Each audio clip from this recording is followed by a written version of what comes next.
itu dibagi 5. Nah, sebab penyebutan begini kalau kita paham lebih mempermudah mengingat terjemah.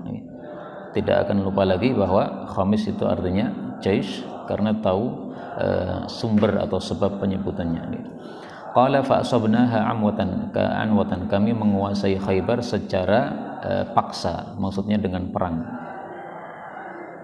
Jadi ada 2 istilah, satunya anwatan, satunya sulhan. Penaklukan suatu kota itu ada kalanya anwah, ada kalanya sulhan. Nah, ini dalil bahwa Khaybar itu dikuasai secara anwah. Kalau Fathu Makkah diperselisihkan oleh para ulama, apakah itu sulhan ataukah itu anwatan. Pendapat yang lebih murajjah bahwasanya Fathu Makkah itu juga anwatan. Karena Rasulullah sallallahu alaihi wasallam bersabda, wa innaha uhillat li sa'atan min nahar.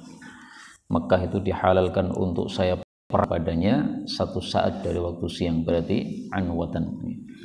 Fajumi'a as-sabyu faja'a Dihyatul Kalbiyyu radhiyallahu anhu faqala ya nabiyallah a'tini jariyatan minas sabyi qala adhhab fakhudh jariyatan fa akhadha Safiyyata bint Huyayyin faja'a rajulun ila nabi sallallahu alaihi wasallam.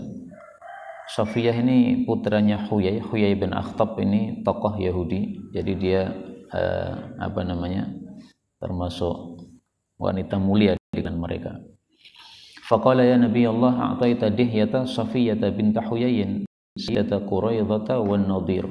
Yahudi Madinah ada Bani Quraidah, ada Bani Nadir, satu lagi apa? Bani Qainuqa. La tasluhu illa laka, dia tidak pantas kecuali untuk Anda saja. Qala ud'uhu faja'a biha falamma nadhara ilaiha an-nabi sallallahu alaihi wasallam qala khudh jariyatan minas sabi ghayraha. Ini bukan berarti Nabi karena kesengsem dengan cantiknya Safiyyah, ya bukan. Tapi ketika melihat Safiyyah, beliau baru tahu bahwa Safiyyah memang tidak pantas kecuali untuk Rasulullah sallallahu alaihi wasallam. Karena kalau diberikan kepada Dihyah, itu yang lain-lainnya nanti akan iri, ya, karena bianya atau kehormatannya Safiyyah di kalangan kaumnya. Qala fa'ataqaha an-nabiy sallallahu alaihi wasallam wa tazawwajaha wa ja'ala sadaqaha 'itqaha. Beliau jadikan maharnya berupa memerdekakannya. Ini juga masalah khilafiyah. Menurut mazhab Syafi'i tidak bisa memberikan mahar berupa memerdekakan budak. Memerdekakan seseorang sebagai mahar enggak bisa. Karena mahar harus ada wujudnya barang atau harus ada manfaat yang jelas.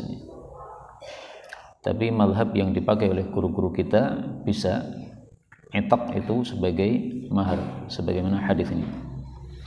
Hatta idza kana bit-tariqi jahhazatha lahu Sulaimin fa ahdatha lahu min al-laili fa asbaha an-nabiy sallallahu alaihi wasallam arusan fa qala man kana indahu syai'un falyaji' bih wa basata nita'an.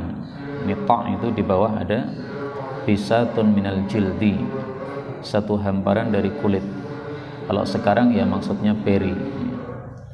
Jadi wadah makan yang lebar sehingga makanan bisa ditaruh di situ untuk makan berjamaah. Faja'ala ar-rajulu yaji'u bit-tamri wa ja'ala ar-rajulu yaji'u bis-samni qala wa ahsibuhu qad dzakara as-sawiqa qala fahasu haisan. Mereka membuat hais, yaitu makanan campuran dari yang disebutkan tadi, ya, korma, samin, sama minyak samin. Fakanat walimat Rasulullah sallallahu alaihi wasallam, itu menjadi walimahnya Nabi.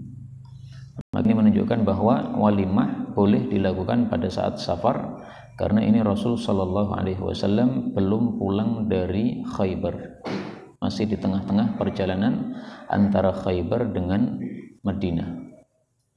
Dan ini menunjukkan bahwa walimah tidak harus makanan dari si pengantin, karena Rasulullah mengatakan man kana indahu syai' falyaji' bih. Sehingga makanannya adalah gabungan dari makanan-makanan yang dikumpulkan oleh para sahabat. Dan ini menunjukkan bahwa walimah tidak harus mewah, ya, sederhana sesuai dengan kemampuan. Berbeda dengan zaman sekarang, seolah-olah walimah wajib mewah. Walimah menurut para mayoritas ulama hukumnya sunnah. Menurut sebagian kecil ulama hukumnya wajib, dan itu yang dipilih oleh Syekh Al-Albani bahwasanya walimah wajib. Karena Rasulullah sallallahu alaihi wasallam bersabda, "Aulim walau bisyatin," walimahlah. Ini perintah, dan hukum asal perintah adalah apa? Wajib. Demikian juga hadis yang diriwayatkan oleh Imam Ahmad, Rasulullah sallallahu alaihi wasallam bersabda, "La budda lil ursi min walimah." Pernikahan harus ada walimah. La budda, itu dikandalil oleh mereka yang mengatakan walimah wajib.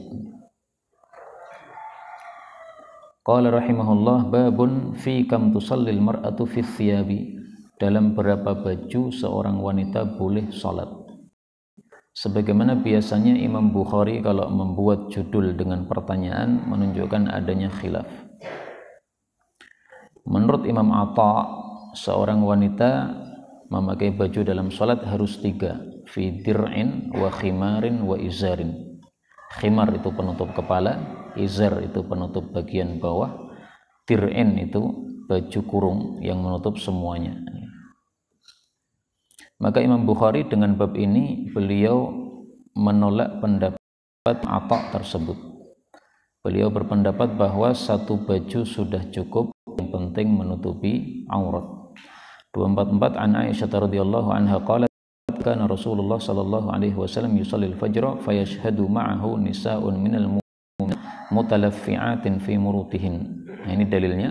Mutalaffi'at, mereka berkerubut, fi murutihin, dalam murut mereka, di bawah ada murut, jam'u mirtin, wa huwa kisa'un min khazzin aw sufin, yaitu selendang dari katun atau suf, itu apa? Wool.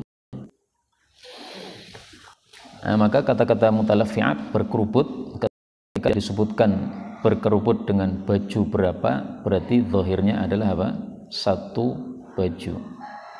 Al-aslu adamu ziyadah. Apa? Satu baju sudah cukup. Thumma yarji'na ila buyutihinna ma ya'rifuhunna ahadun. Dan hadis ini sekaligus menunjukkan bahwa para wanita boleh salat berjamaah di masjid. Tetapi yang saya dapatkan dalam hadis-hadis, salatnya para sahabiah di masjid itu adalah salat subuh, salat isya. Kalau salat maghrib, salat duhur, salat asar, saya belum temukan dalilnya yang sharih. Nah, para ulama memang menjelaskan bahwa salat isya sama subuh itu para wanita mereka di masjid karena kondisinya gelap gulita, sehingga fitnah lebih sedikit nih, wanita tidak terlihat oleh laki-laki. Maka mazhab jumhur adalah bahwa wanita memang lebih baik salatnya di rumah meskipun boleh di masjid. Babun idza shalla fi thawbin lahu a'lamun. Bab orang yang apabila dia salat pada baju yang ada coraknya. A'lam ini tidak harus gambar ya. Seperti yang di depan kita ini ada coraknya ya, kotak-kotak atau garis-garis atau ondol-ondol, itu semuanya adalah a'lam.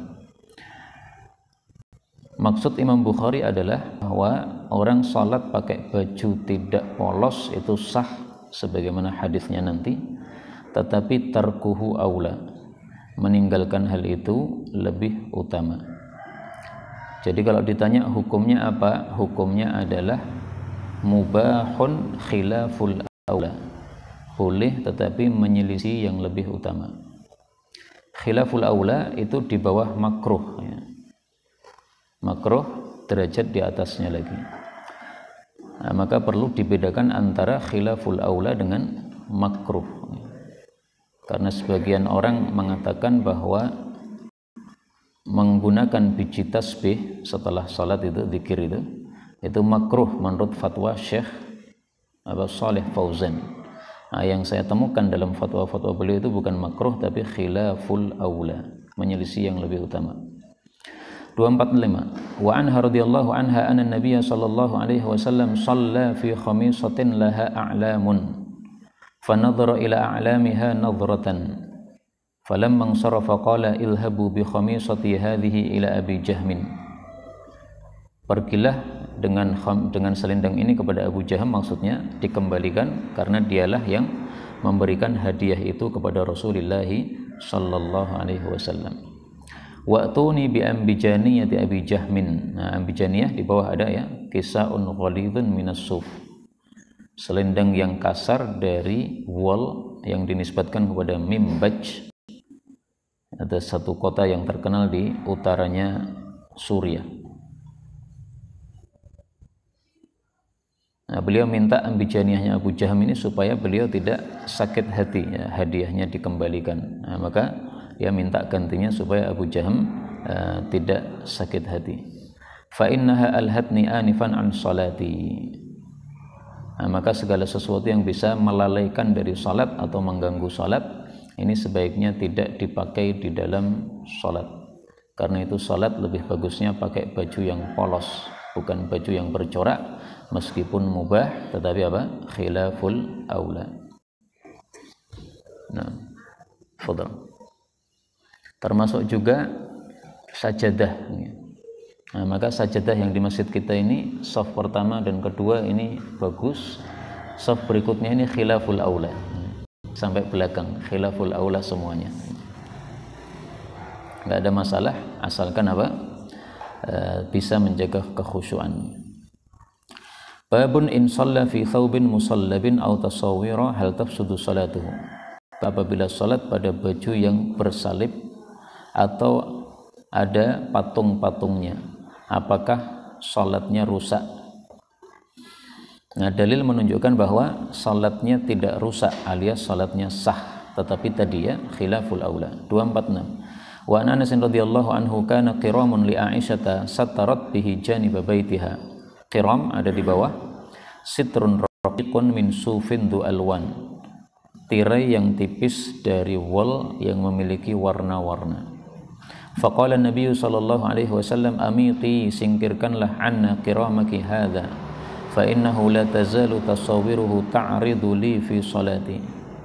Gambar-gambarnya, patung-patungnya itu menghadap kepada saya, maksudnya terbayang-bayang kepada saya di dalam salat saya. Nah, dalam hadis ini tidak ada thawbin musallab, baju yang bersalib, enggak ada. Adanya patung-patung. Nah, maka jawabnya adalah bahwa al-musallab mukhal mulhaq bil musawwar. Baju yang bersalib itu hukumnya disamakan dengan baju yang berpatung atau bergambar patung. Babun man shalla fi farruji haririn thumma naza'ah. Orang yang salat pada farruj dari sutra kemudian dia melepasnya. Farruj ada di bawah, al-qiba al-mufarraj min khalfin, satu baju yang belahannya itu dari belakang. Maka baju yang belahannya dari belakang dipakai oleh laki-laki tidak apa-apa ya. Meskipun rata-rata yang memakainya adalah para wanita. 247. Wa an Uqbah bin Amir radhiyallahu anhu qala uhdiya ila Nabi sallallahu alaihi wasallam farruju haririn falabisahu wa shalla fihi thumma sarafa fanaza'ahu naz'an shadidan kal karihi lahu wa qala la yanbaghi hadha lil muttaqin. Tidak pantas sutra ini bagi orang-orang yang bertakwa. Jadi hadanya ini kembali kepada apa? Sutra. Jadi bukan kepada farrujnya. Kalau farruj tidak apa-apa. Seandainya farruj itu tidak terbuat dari sutra. Tapi sutra dalam bentuk apapun, farruj atau bukan, itu adalah la yanbaghi lil muttaqin. Tidak pantas, maksudnya haram bagi orang-orang yang bertakwa kepada Allah Subhanahu wa taala. Masalah ini diperselisihkan oleh para ulama, bagaimana kalau seseorang itu salat sutra, maksudnya laki-laki ya. Kalau perempuan jelas sah. Menurut jumhur, salatnya sah meskipun haram. Maka ini sama dengan orang yang salat memakai baju hasil curian. Apakah salatnya sah? Sah. Karena sudah memenuhi syarat, yaitu menghadap ke arah kiblat, membaca Fatihah, kemudian menutup aurat dan sebagainya. Tapi dia berdosa. Adapun menurut Imam Malik, bahwasanya orang yang salat memakai sutra dia harus mengulangi apabila masih di dalam waktu salat tadi. Jadi salatnya tidak sah berarti kan, karena harus mengulangi. Tapi mengulanginya hanya ketika masih dalam waktu salat. Jadi misalnya dia salat zuhur, kemudian jam 1 itu dia sadar bahwa yang saya pakai itu adalah sutra. Nah, dia harus ulangi. Tapi kalau sadarnya jam 4 sore, nah berarti sudah tidak mengulangi lagi. Kenapa? Sudah keluar dari waktu salat.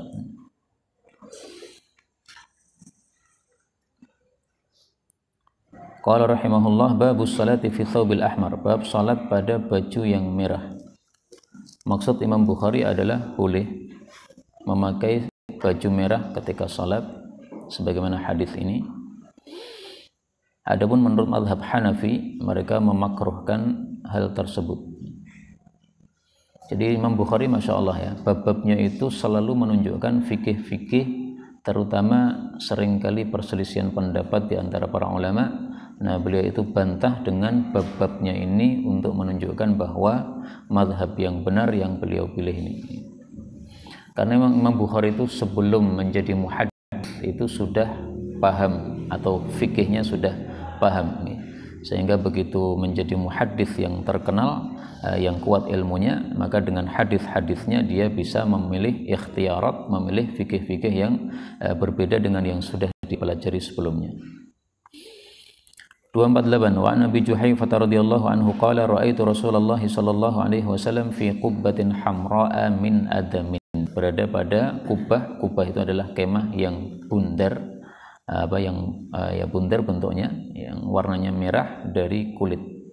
Wa ra'aitu Bilalan akhadha wudu'a Rasulillah sallallahu alaihi wasallam wa ra'aitu an-nasa yabtadiruna dzalikal wudu'a, mereka bersegera terhadap air wudu Nabi, maksudnya tabarruk dengan bekas air wudu Nabi sallallahu alaihi wasallam.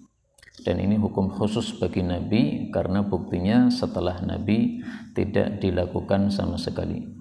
Faman asaba minhu syai'an tamassaha bihi wa man lam yusib minhu syai'an akhadha min balali yadi sahibihi, balal basah. Thumma ra'aitu Bilalan akhadha 'anazatan farakazaha, rakazamkan. Wa kharaja an-nabiy sallallahu alaihi wasallam fi hullatin hamra'a mushammiran, dalam keadaan menyingsingkan. Nah, ini dalilnya bahwa boleh salat memakai hullatin hamra. Hullah itu adalah setiap baju yang dua, atas bawah misalnya ya, izar sama rida, nah, dipakai bersama itu namanya hullah. Shalla ilal anazati bin nasi rak'ataini wa ra'aitu an-nasa wad-dawaba yamurruna min baini yaday al-anazati. Dan ini sekaligus menunjukkan disyariatkannya memakai sutrah di dalam salat. Dan sutrah itu diperselisihkan oleh para ulama, apakah harus ada wujudnya ataukah boleh hanya garis saja. Nah, hadis tentang shaf berupa garis itu diperselisihkan derajatnya oleh para ulama. Sebagian mengatakan dhaif, sebagian mengatakan hasan. Nah, kesimpulannya, siapa yang mengatakan hadis itu hasan berarti boleh kita shaf bersutrah dengan garis. Termasuk shaf-shaf yang ada di masjid nih, garis shaf. Nah, itu kita niatkan ketika kita salat, ini sutrah saya, sudah cukup. Syekh Albani mendhaifkan, Syekh bin Bas menghasankan. Jadi silahkan pilih aja. Saya biasanya pilih yang gampang aja, karena apa? Kita tidak bisa ijtihad di dalam bab-bab yang rumit seperti masalah derajat hadis. Udah kita taklid aja kepada salah satu ulama yang mumpuni di bidangnya. Ibnu Hajar menhasankan hadis tentang shaf sutrah berupa garis tadi. Nah, Ibnu Hajar tahu sendiri ulama hadis yang disebut Amirul Mukminin fil hadis, sehingga kita taklid kepada beliau menganggap hadis itu hasan, enggak ada masalah. Babus salati fis sutuhi wal mimbari wal khashab, bab salat di sutuh itu atap, dan di mimbar dan di kayu. Maksudnya menurut Imam Bukhari boleh, tidak makruh salat tidak langsung ke tanah. Boleh pada kayu, boleh pada sutuh atap, yang atap itu biasanya dari tanah atau batu bata ya. Maka di sini beliau mengisyaratkan tidak setuju dengan pendapat sebagian tabi'in yang menganggap makruh salat pada kayu ya. Sehingga sebagian tabi'in kalau naik kapal itu mereka bawa batu bata. Nah, nanti ketika salat ditaruh di depan, ketika sujud itu jidatnya dipaskan pada bata tadi. Ini karena apa? Menganggap makruh pada kayu. Nah, maka ini mirip orang-orang Syiah ya. Orang-orang Syiah mereka salat bawa kreweng katanya ya. Itu mungkin ya, wallahu alam. Mungkin mereka menganggap bahwa pada sajadah ini tidak sah sehingga dibawa kreweng ditaruh di depan kemudian sujud padanya. Atau seperti Ustadz yang dari Jawa Timur itu siapa Ustadz itu? Ustadz Mahrus Ali ya. Nah itu beliau berpendapat salatnya di tanah langsung. Nah ini ditolak oleh Imam Bukhari. Tidak harus begitu. Memang Rasulullah bersabda, wa ju'ilat liyal ardu masjidan tahuran. Tanah itu dijadikan masjid bagi saya. Bukan berarti harus sujud pada tanah, enggak. Karena buktinya Rasulullah SAW salatnya pakai mimbar, pakai khasyab, waalaikumsalam, dan seterusnya. Ada dalil yang lain selain yang disebutkan di sini bahwa Nabi salat pada kayu, yaitu ketika beliau melakukan ilak terhadap istrinya selama 1 bulan. Ilaknya di mana beliau? Menyingkirnya di mana? Beliau menyingkirnya di masyrubah. Masyrubah itu kan tempat penyimpanan makanan pada zaman dulu. Nah itu biasanya ada unda-undaannya, kemudian dia agak naik begitu. Biasanya terbuat dari kayu. Nah, maka ini dalil yang kedua bahwasanya sholat pada kayu tidak ada masalah. Selama 1 bulan beliau di masyrubah situ. Berarti sholatnya kan di situ juga. Sholat sunnah. Ya. Kalau sholat wajibnya tetap mengimami. Ya. Nah, adapun hadis yang ditampilkan oleh Imam Bukhari ini hadis 249 wa an Sahl bin Sa'd radhiyallahu anhu wa qad su'ila min ayyi shay'in al-mimbar qala ma biya bin nasi a'lamu minni huwa min athlil ghabah. Mimbar itu dari athlul ghabah, di bawah ada nau'un minasyajar, yaitu satu jenis pohon. Jadi athl ini apa? Satu jenis pohon. Adapun ghabah ini nama satu tempat di dekat Madinah. Nah, maka pohon athlnya diambil dari sana. Amilahu fulanun maula fulanata li Rasulillah sallallahu alaihi wasallam wa qama alaihi Rasulullah sallallahu alaihi wasallam hina umila wa wudi'a fastaqbala al-qiblata kabbara wa qama an-nasu khalfahu faqara'a wa raka'a an-nasu khalfahu thumma rafa'a ra'sahu thumma raja'a al-qahqara mundur fasajada 'ala al-ardi thumma 'ada ila al-minbari thumma raka'a thumma rafa'a ra'sahu thumma raja'a al-qahqara hatta sajada bil ardi fa hadza sya'nuhu. Jadi ringkasnya beliau pernah salat di atas mimbar dan mimbarnya terbuat dari kayu pohon athl, maka salat di atas kayu tidak apa-apa. Dan ini sekaligus menunjukkan bolehnya imam berada di tempat yang lebih tinggi daripada makmum apabila ada tujuannya. Dalam hadis riwayat Abu Dawud, Rasulullah SAW melarang bahwasanya imam berada di tempat lebih tinggi daripada makmum. Tapi di sini beliau menyelisihi, yaitu beliau naik di atas mimbar berarti lebih tinggi. Nah, maka jawabnya adalah beliau waktu itu ada tujuannya, yaitu untuk mengajari tata cara salat. Karena selesai salat beliau mengatakan lita'allamu salati. Saya melakukan ini supaya kalian tuh mempelajari tata cara saya salat. Berarti untuk tujuan mengajarkan tidak ada masalah. Tapi kalau untuk keseharian tidak boleh. Maka jangan tempat imam ditaruh lebih tinggi. Di masjid jamaah tabligh itu mana itu?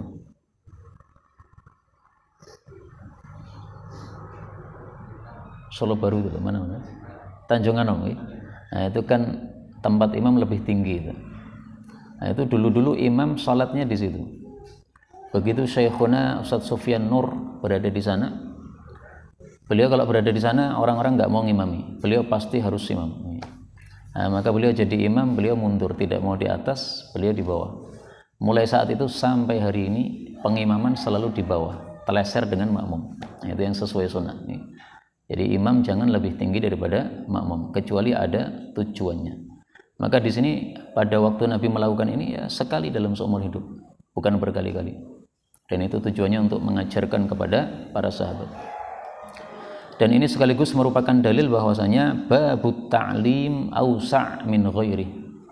Bab pengajaran itu lebih longgar daripada yang lain.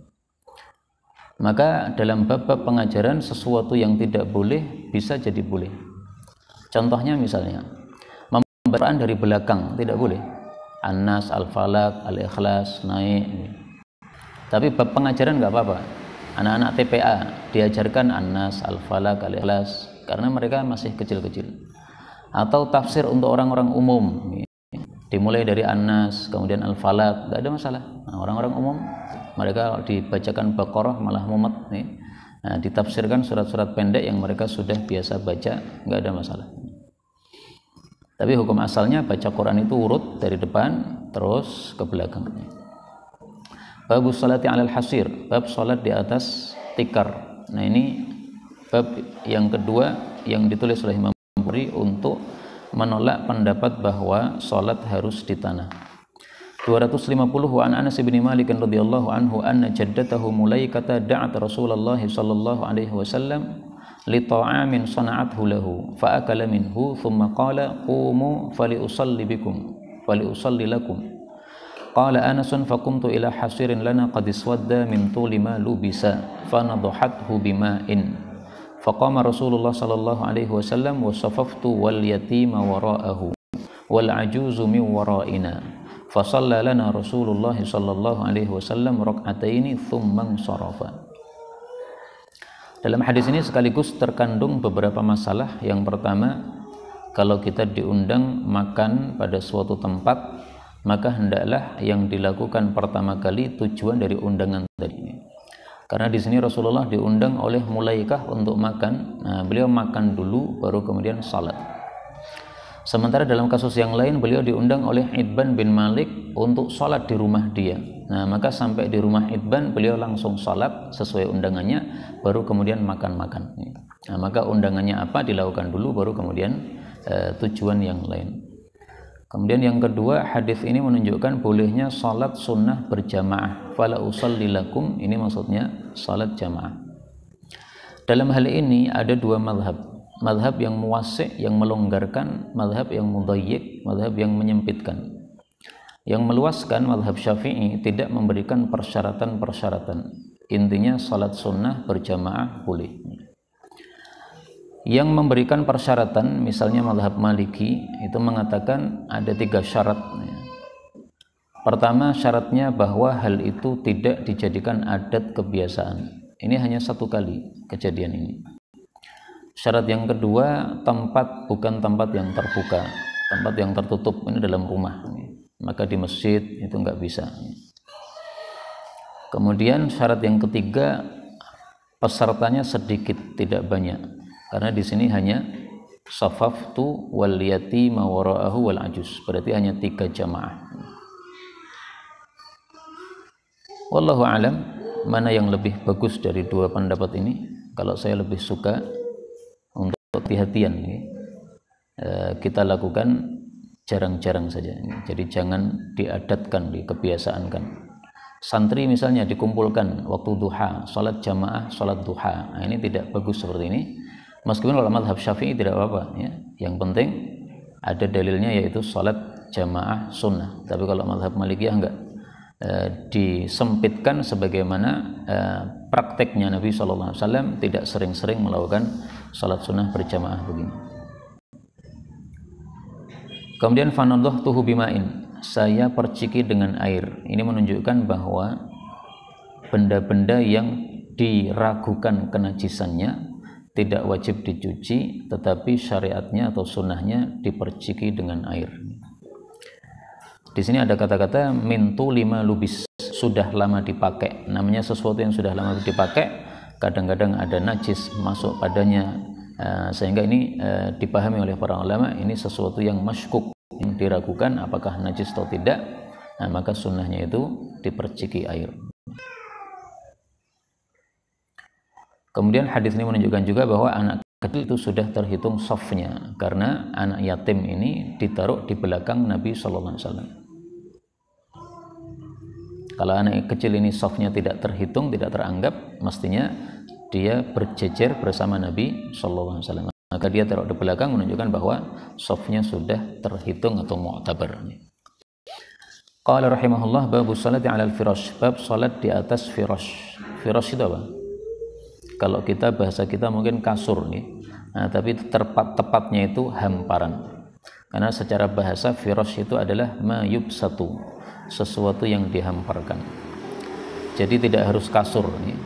Sajadah, tikar, ya kasur juga.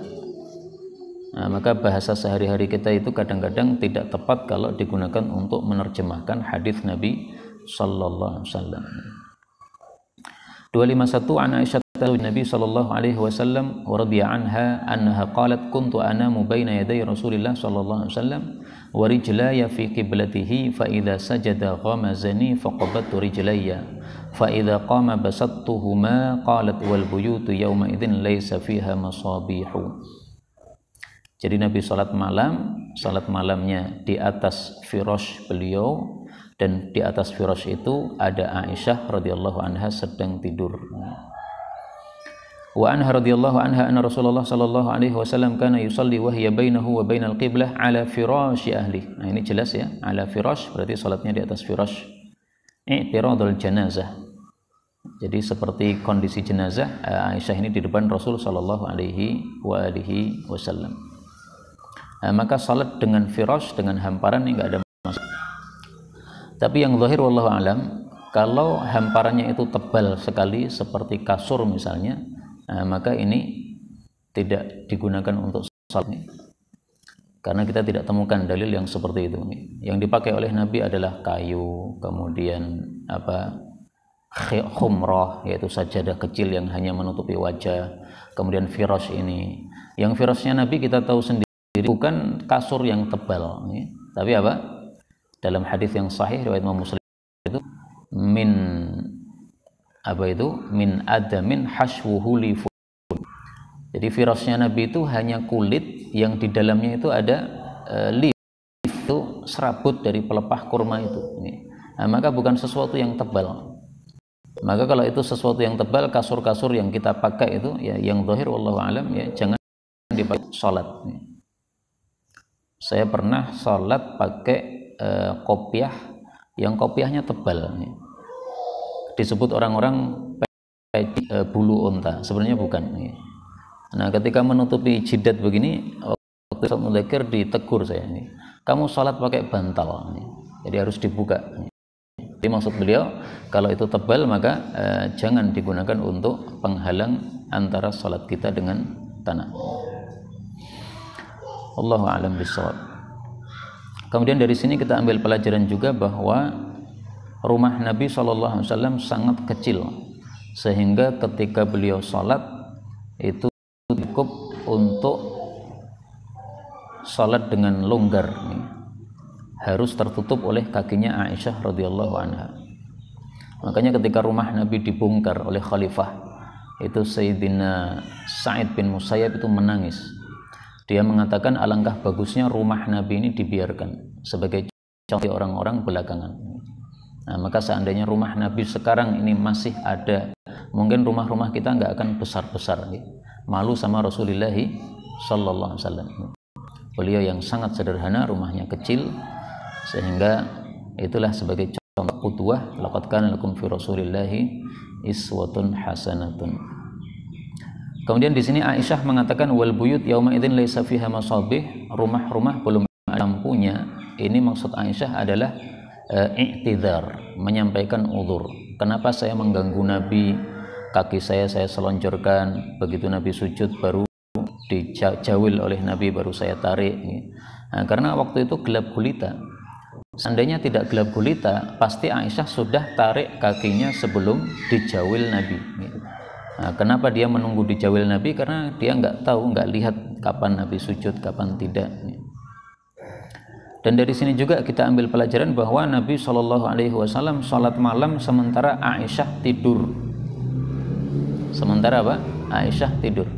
Nah, kata Syekhuna Walid Saifun Nasr, Nabi itu sangat perhatian terhadap kondisi istrinya. Siang hari mereka sudah lelah untuk khidmah kepada beliau, masak, bersihkan rumah, cuci baju dan sebagainya. Nah, maka malam hari beliau tidak paksakan, ayo kamu harus sholat seperti saya. Enggak. Dibiarkan istrinya tidur, mengambil istirahat supaya nanti juga bisa kerja siang harinya. Tapi menjelang subuh sudah dibangunkan oleh Rasulullah sallallahu alaihi wasallam. Jadi beliau salat malam selesai, baru setelah itu menjelang witir itu baru dibangunkan oleh beliau. Nah, mestinya kita juga begitu, bisa mengetahui kondisi istri kita sehingga ya mengajak tahajud ini disesuaikan kondisi. Sujud ala thawbi fi syiddatil har, bab sujud pada baju dalam dahsyat panas. Yang dimaksud thawb ini maksudnya baju yang kita pakai. Karena kalau yang tidak kita pakai yaitu sajadah itu sudah terwakili oleh hadis-hadis atau bab-bab sebelumnya. Maka maksudnya itu adalah thawb yang kita pakai. Misalnya ini ya, bolehkah ketika sujud ini kita hamparkan kemudian kita sujud padanya? Atau misalnya peci ini, bolehkah ini menghalangi dari tanah kita? Menurut jumhur ulama boleh, menyelisih mereka mazhab Syafi'i. Beliau mengatakan jidat ini harus terbuka dari baju yang ada pada kita. Di dalam mazhab Syafi'i dikatakan setiap baju yang bergerak dengan sebab gerakan kita, maka tidak boleh kita pada atau sujud pada baju tersebut. Ini kalau kita bergerak ini kan bergerak. Nah, maka ini tidak boleh sebagai apa? Sebagai sutroh penghalang antara jidat kita dengan tanah. Itu mazhab Syafi'i yang menyelisih jumhur. Nah, di sini Imam Bukhari menolak mazhab tersebut dengan hadis ini. 25 Anas radhiyallahu anhu qala kunna nusalli ma'an nabi sallallahu alaihi wasallam fayadau ahaduna taraf thawbi min shiddatil harri fi makanis sujudi. Nah, ujungnya baju, mungkin bagian bawahnya dihamparkan begitu kemudian sujud padanya, enggak ada masalah. Karena itu orang yang pecinya ini menutupi jidatnya, ketika dia sujud salatnya ya sah. Hanya saja memang lebih utama kalau ini dibuka. Kenapa? Karena Rasul sallallahu alaihi wasallam pada waktu salat, pada waktu malam Lailatul Qadar, turun hujan kan. Nah, pada waktu paginya itu beliau salat subuh dalam kondisi jidatnya ini ada tanah padanya, ada air hujan padanya, menunjukkan bahwa jidatnya terbuka. Nah, maka bedanya jumhur dengan mazhab Syafi'i apa? Kalau mazhab Syafi'i mengharuskan, nah kalau jumhur tidak mengharuskan hal tersebut. Rahimahullah, babu salati fi ni'al, bab salat pakai sandal. 254 wa anhu radhiyallahu anhu annahu su'ila akana Nabi sallallahu alaihi wasallam yusalli fi na'lai qala na'am. Apa munasabah antara bab ini dengan bab sebelumnya? Munasabahnya atau hubungannya adalah sebagaimana jidat itu sebagai anggota sujud, maka telapak kaki ujungnya ini sebagai anggota sujud. Nah, maka sebagaimana telapak kaki itu boleh terhalang oleh sandal, berarti jidat juga boleh terhalang oleh baju, boleh thawb. Masya Allah, ini Imam Bukhari ketika membuat bab-bab seperti ini sangat-sangat berkaitan dengan fikih. Hanya kadang-kadang karena fikih kita yang kurang sehingga tidak paham kenapa beliau menulis bab begini, ya, apa tujuan beliau. Ini semuanya bab-bab fikih untuk menolak pendapat-pendapat yang tidak sesuai dengan hadis yang beliau yakini. Kemudian beliau kuatkan lagi dengan bab berikutnya, babus salati fil khifaf, bab salat memakai khuf. Sebenarnya sandal dengan khuf yang enggak ada bedanya ya kan, sama-sama alas kaki. Tapi beliau menulis dua bab ini menurut para ulama untuk mengisyaratkan adanya hadis, yaitu sabda Nabi sallallahu alaihi wasallam. Beliau mengatakan khaliful yahuda fa innahum la yusalluna fi ni'alihim wala khifafihim. Selisilah orang-orang Yahudi, mereka tidak mau salat memakai ni'al dan tidak mau salat memakai khifaf. Nah, maka karena beliau sebutkan ni'al sama khifaf, maka Imam Bukhari di sini buat dua bab. shalah fil ni'al sama shalah fil khifaf. Jadi ini termasuk keunikan bab-babnya Imam Bukhari. Beliau seringkali nulis bab itu untuk mengisyaratkan adanya suatu hadis yang menurut beliau tidak sahih tetapi maknanya mu'tabar, sehingga tidak beliau masukkan dalam Sahih Bukhari karena tidak sesuai syarat beliau, tetapi maknanya mu'tabar sehingga beliau tulis dalam suatu bab. 255 wa an Jarir bin Abdullah radhiyallahu anhu annahu bala thumma tawadda'a wa masaha ala khuffaihi thumma qama fa shalla fasu'ila faqala ra'aitu an-nabiyya sallallahu alaihi wasallam sana'a mithla hadha fakana yu'jibuhum li'anna Jariran kana min akhir man aslam. Jadi hadis ini menggembirakan orang-orang karena Jarir bin Abdullah ini termasuk yang akhir masuk Islam. Maksudnya apa? Bahwasanya hadis mengusap khuf itu bukan hadis yang mansukh. Karena kalau hadisnya mansukh itu berarti hadis diriwayatkan di awal-awal Islam. Sementara Jarir bin Abdullah ini masuk Islamnya belakangan. Berarti hadis ini bukan hadis yang mansukh, maka tidak benar pendapat yang mengatakan bahwa mengusap khuf itu sudah mansukh, enggak benar. Nah, dalam firaq yang mengingkari mengusap khuf ini adalah kelompok firqah Syiah. Sehingga seringkali masalah mengusap khuf ini disebutkan oleh para ulama dalam kitab-kitab akidah untuk memisahkan antara ahlus sunnah dengan Syiah. Syiah tandanya tidak mau mengusap khuf, ahlus sunnah tandanya mau mengusap khuf. Nah, sehingga aneh kalau orang-orang menganggap bahwa kita Syiah misalnya, sementara kita mengakui mengusap khuf. Syiah yang mana yang mengakui mengusap khuf? Nggak ada. Ciri Syiah itu apa? Tidak mengakui mengusap khuf. Mengusap khuf ini ada isyaratnya dalam Al-Quran, yaitu ketika Allah Subhanahu wa ta'ala mengatakan wamsahu biru'usikum wa arjulikum. Ada qiraah arjula, ada qiraah arjuli, semuanya mutawatir. Nah, maka qiraah arjula itu adalah maksudnya ketika dia wudu maka dia harus membasuh dengan air, maka dibaca arjula. Ketika dia memakai sepatu atau jawrab atau kaos kaki, maka yang dipakai adalah arjuli, yaitu diusap saja rijelnya, kakinya itu. Nah, maka ini dua qiraah untuk dua kondisi yang berbeda. Qiraah arjula untuk kondisi ketika kita wudu biasa. Qiraah arjuli ketika kita berwudu dalam kondisi memakai khuf. Meskipun ada tafsir yang lain, tapi salah satu tafsiran begini. Karena itulah para ulama mengatakan al-qiraatani bimanzilatil ayatain. Dua qiraah yang berbeda itu sama dengan dua ayat yang berbeda, membawa dua hukum yang berbeda. Karena itu dari sini kita tahu pentingnya ilmu qiraat. Maka suatu saat mudah-mudahan Ma'had Al-Ikhlas ini bisa ditingkatkan oleh beliau Ustaz Ridadi supaya ada ilmu qiraat. Karena ilmu qiraat ini termasuk ilmu yang sangat-sangat langka. Saya selama di Ma'had tidak pernah dapat ilmu qiraat. Yang dapat itu teman-teman dari kalangan kelas muallimin.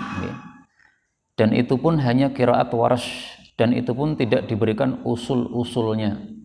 Hanya disuruh mendengarkan gurunya membaca, habis itu suruh nirukan. Sehingga kalau ditanya usulnya apa, qiraah Warsh, nggak akan bisa jawab. Nah, mestinya ilmu qiraat itu diajarkan usulnya, pokok-pokoknya kaidahnya, kemudian diajarkan farshnya, baru kemudian tatbik atau penerapan. Ada seorang ustadzah waktu itu bertanya, apa sih Ustaz gunanya ilmu qiraat? Kenapa di Ma'had ini diajarkan ilmu qiraat yaitu Warsh? Bukankah lebih baik ilmu ulumul Quran misalnya? Nah, perkataan ustadzah ini menurut saya tidak salah karena melihat bahwa yang diajarkan tuh teorinya dengan cara seperti itu tadi. Gurunya membaca, disuruh menerukan begitu. Dan dia tidak paham apa fungsi dari qiraat. Kalau paham bahwasanya al-qiraatan bimanzilatil ayatain, dia tidak akan ngomong begitu. Dua qiraah yang berbeda itu sama dengan dua ayat yang berbeda, membawa hukum yang berbeda. Jazakallahu khairan. Jam berapa nih?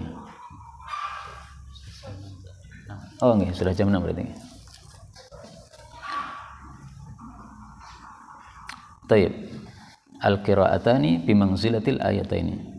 Kemudian ilmu qiraat itu selain itu bisa menyebabkan kita jadi lebih luas cakrawala tafsir kita terhadap ayat-ayat Quran. Ketika Allah Subhanahu wa taala mengatakan wa huwallazi arsala riyaha nusyuran wa huwallazi arsala riyaha busyran. Nah, kita baru paham, oh ternyata memang angin itu bersifat dua.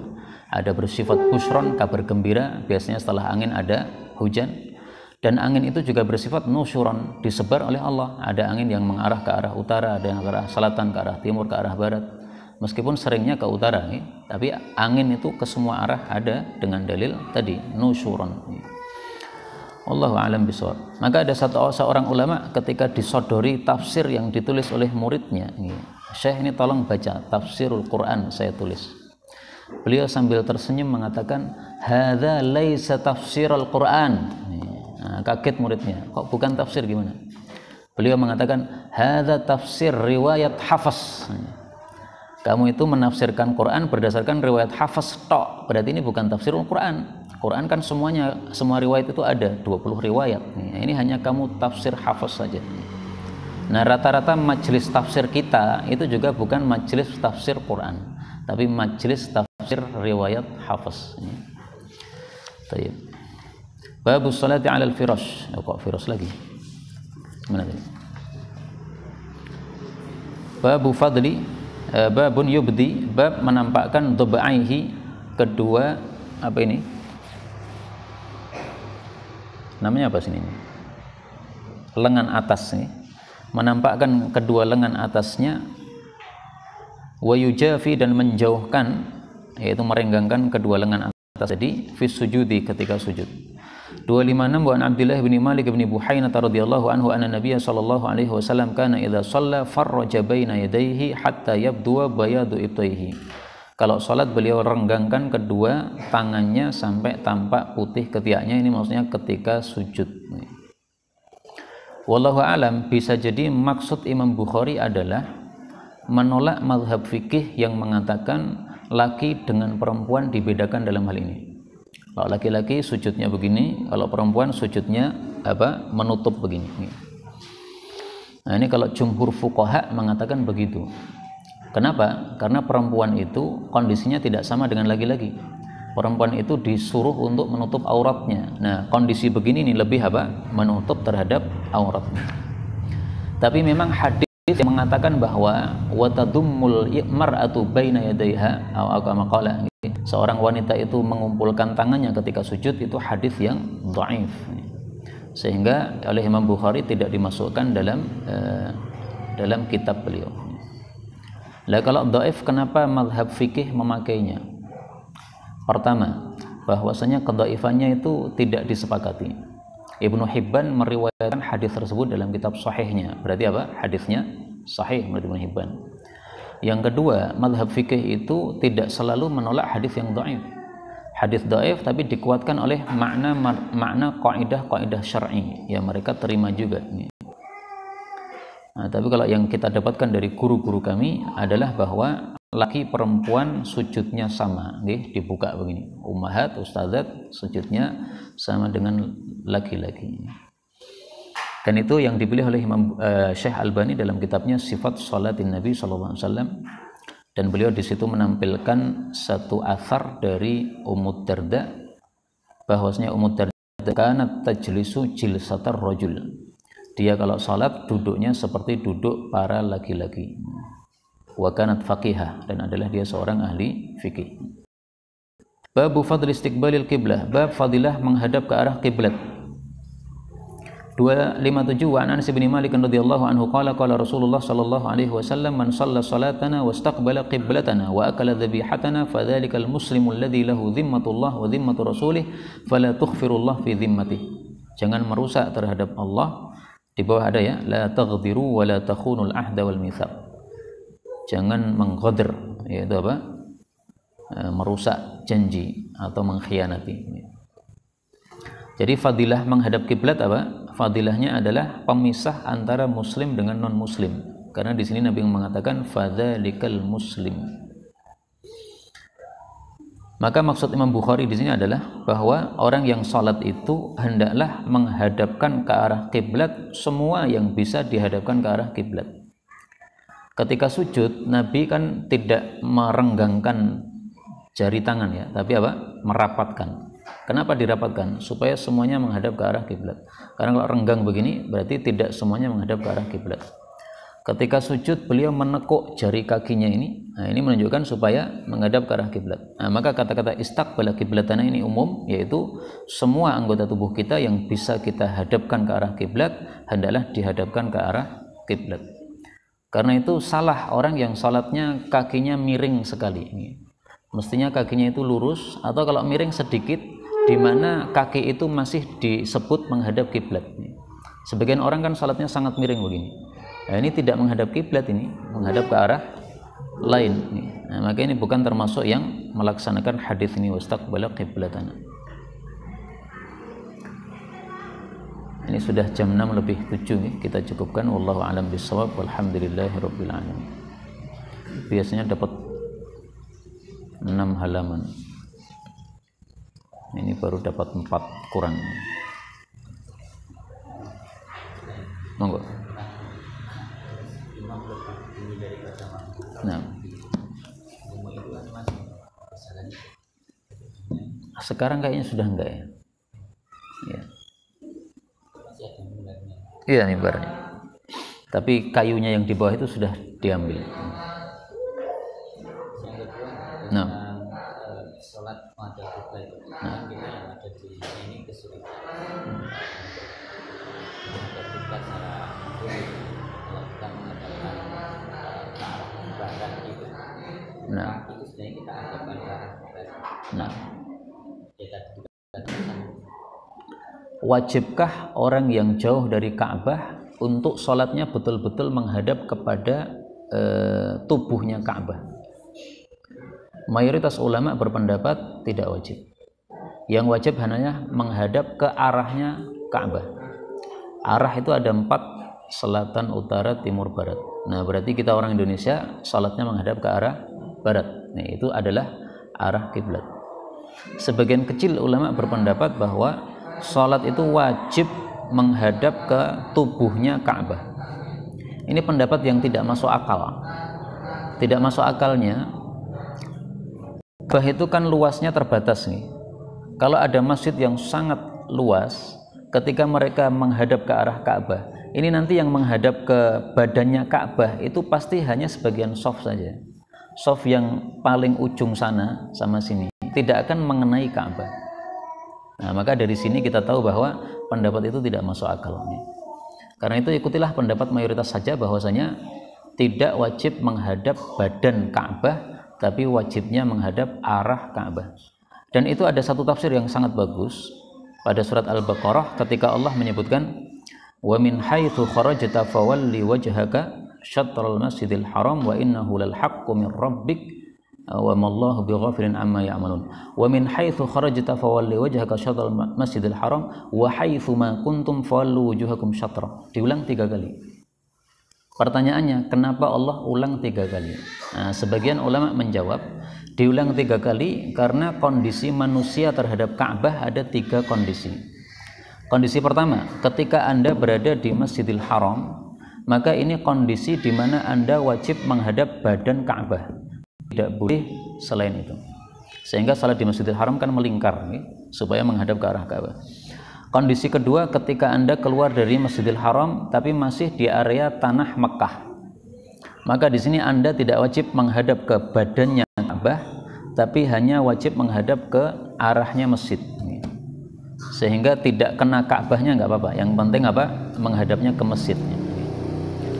Kalau keluar lagi dari Mekah, semakin keluar sampai ke Indonesia, sampai kemana-mana, nah maka itu hanya wajib menghadap ke arahnya Ka'bah saja.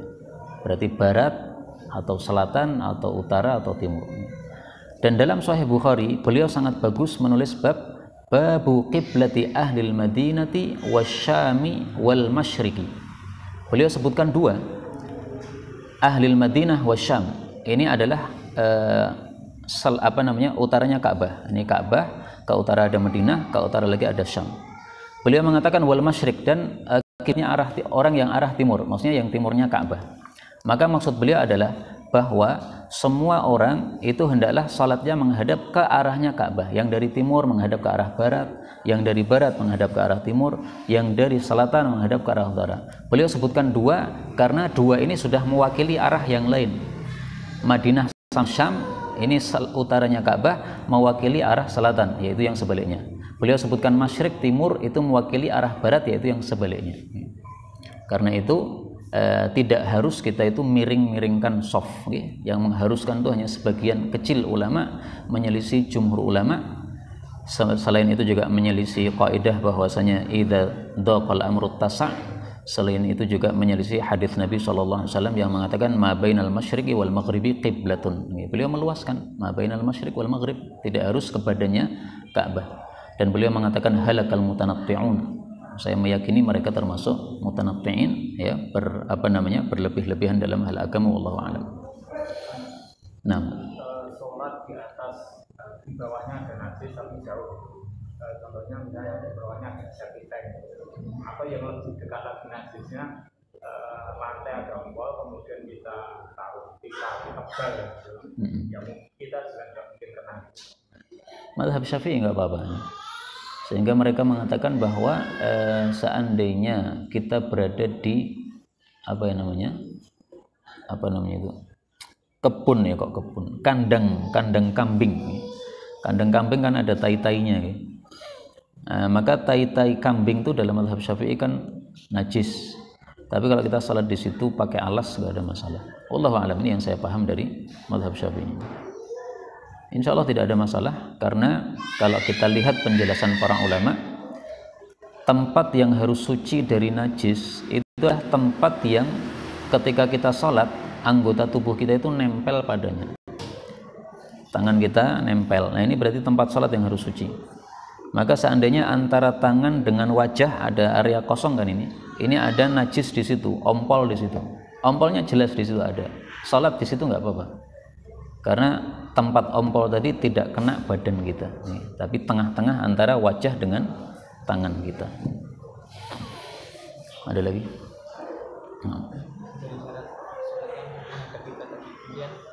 Ketika misi kosong gitu, kemudian kita mengarahkan agak cenderung kanan, apa itu termasuk ruka? Selama tidak mengalihkan dari arah kiblat tidak apa-apa. Itu ada misalkan condongnya sampai lebih baik jangan condong, jalan kaki aja tapi masih menghadap ke arah kiblat supaya tidak ragu-ragu dalam hal ini. Iya, yang beliau tanya tadi kan jalan miring gitu, karena kosongnya di sana kok nggak ada yang ngisi-ngisi, akhirnya dia berjalan begitu. Selama tidak berpaling dari kiblat nggak apa-apa. Kalau sudah berpaling dari kiblat, maka ini batal. Maka yang saya sarankan tadi begitu, tidak usah miring jalannya, maksudnya tidak usah begini, tapi tetap menghadap ke arah kiblat sementara dia berjalan. Meskipun lebih susah kan itu, kaki kita itu menghadapnya ke depan, tapi masih bisa. Tapi itu kesalahan orang, kenapa yang di belakangnya nggak segera maju? Ya mungkin dia khusyuk ini, ya, khusyuk sekali, nggak tahu kalau depannya kosong. Monggo.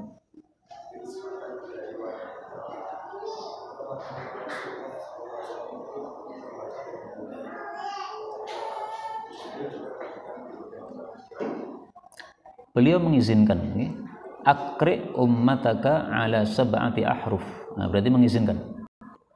Kemudian Nabi SAW mengakui, iqrar. Jadi ada umatnya dia begini bacaan Quran. Nah, karena logat dia berbeda dengan logat Nabi SAW, dia baca dengan logat dia. Oleh Nabi ditakrir. Nah, maka dari itu kemudian diakui, sehingga tidak apa-apa. Jadi tidak harus Nabi itu membaca semua qiraat. Artinya Nabi pernah membaca hal ataka hadithul ghasyiyah, hal ataka hadithul ghasyiyah. Enggak harus begitu. Bisa jadi beliau logatnya Quraisy itu ghasyiyah, tapi ada umatnya yang dari Suriah dia membaca ghasyiyah, oleh Nabi biarkan ya ghasyiyah, enggak apa-apa.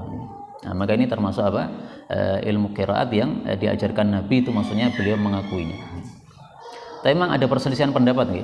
Apakah semua qiraat mutawatirah yang kita pelajari itu, apakah semuanya itu adalah dari Nabi sallallahu alaihi wasallam atau di situ ada masuk bab ijtihad padanya?